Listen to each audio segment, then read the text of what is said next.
हैं वो आप समझ नहीं पा रहे हैं। इसलिए भैया आप मुझे आज्ञा दें तो मैं कुछ बात कर लूं। आज यहाँ पर राम जी कहते हैं कि क्या बात करोगे कि भैया उन्हीं की भाषा में जरा बात करनी है, आप आज्ञा दो तो बात कर लूं।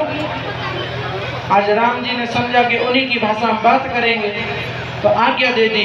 जैसे ही आज्ञा दी है लक्ष्मण जी बोले हैं परशुराम जी से, बोले भाई ने मीठे वचन कहे तो क्रोध और बढ़ आया है। सबसे पहले ये बोल उठे इसलिए दोष ठहराया है।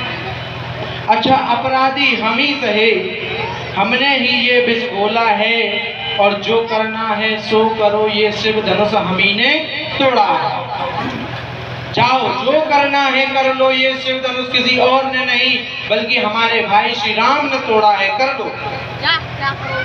परशुराम जी सोचने लगे ये सब इतना बोलने वाला ये कौन है। बोले बालक क्या करता है, क्यों बात काटता जाता है।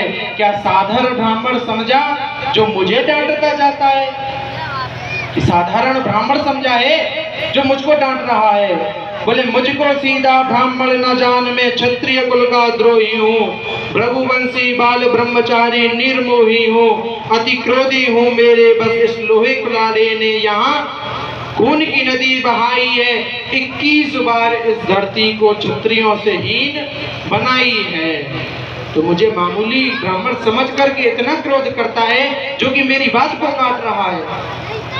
तो अपने आप को समझता क्या है क्षत्रिय बालक।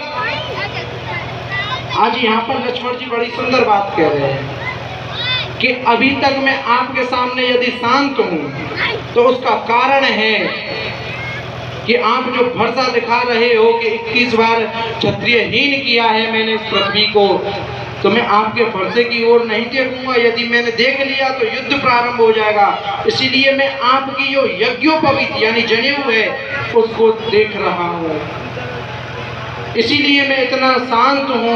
नहीं तो अब तक मैं आपके फर्जे को देखता तो क्रोधाग्नि में मैं भी आ जाता जो कि युद्ध प्रारंभ हो जाता। जैसे ये सब कहा है बोले कि क्यों बूढ़ा परसा दिखलाकर क्षत्रिय कुमार को डरा रहे। परशुराम जी से कह रहे हैं लक्ष्मण जी महाराज, क्यों बूढ़ा परसा दिखला करके क्षत्रिय कुमार को डरा रहे। भले यार आप तो भूख से मंदराचल पर्वत को उड़ा रहे, मंदराचल पर्वत को उड़ाना चाहते हो भूख से। हम उस माई के लाल नहीं जो हुए से डरवा जाए। जैसे कि मैया होती है ना, कहती है ना हुआ आ जाओ बेटा सो जा, तो हम उस मैया के लाल नहीं जो हुए से डर पा जाए। हम कोई छुई मुई के पेड़ नहीं जो छुए से मुरझा जाए। हम कोई छुई मुई के पेड़ नहीं है जो मुरझा जाएंगे। आप छुओगे और हम मुरझा जाएंगे। हम भी शांत रहने वाले नहीं हैं। तब तक राम जी ने सोचा अब बात बढ़ने वाली है, लगता है बीच में आना ही पड़ेगा।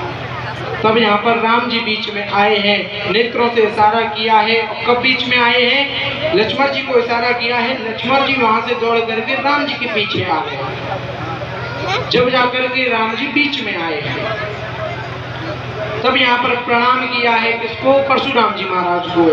बोले कि प्रभु आप तो हमसे हर वस्तु में बड़े हैं, नाम में बड़े हैं, कर्म में बड़े हैं, उम्र में बड़े हैं, धर्म में बड़े हैं, सब चीज से बड़े हैं।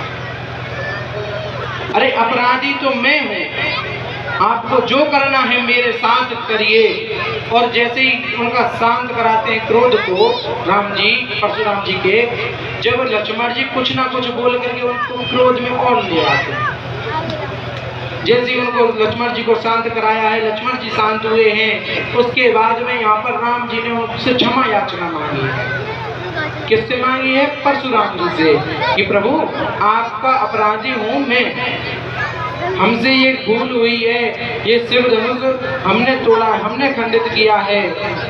इसलिए आपको जो दंड देना है आप दीजिए। आपके हाथ में फरसा है और इस दास का शीश आपके चरणों में है, जो करना है सो करना। तभी परशुराम जी सोचने लगे अरे लगता है ये कोई साधारण वाणी तो नहीं लगती जो विप्रों के प्रति इतना प्रेम है। इसलिए राम रमापति कर धन ले खेचो मिटे मोर संदेह। बोले राम तुम भले ही उम्र में छोटे